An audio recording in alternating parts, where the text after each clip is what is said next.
nurses and medics to work with the Spanish Republican Army from 1937 until the end of 1938.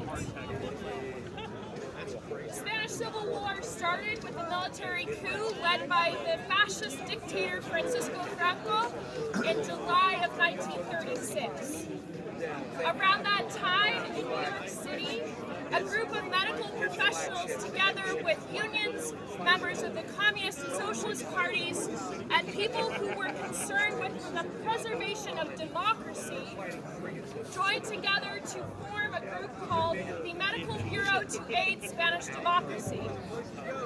That's a big mouthful. Try saying that 10 times fast and you'll understand why they shortened it to the American Medical Bureau, whose initials you see on my armband.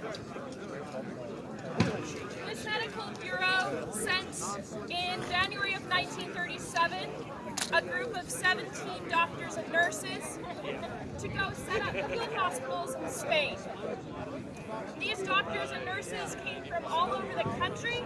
They were primarily based in large cities like New York, Philadelphia, Boston, Washington, D.C., Chicago, San Francisco, and Los Angeles.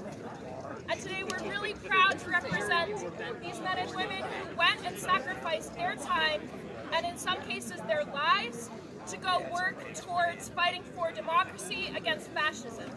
I'd like to turn it over to one of my colleagues.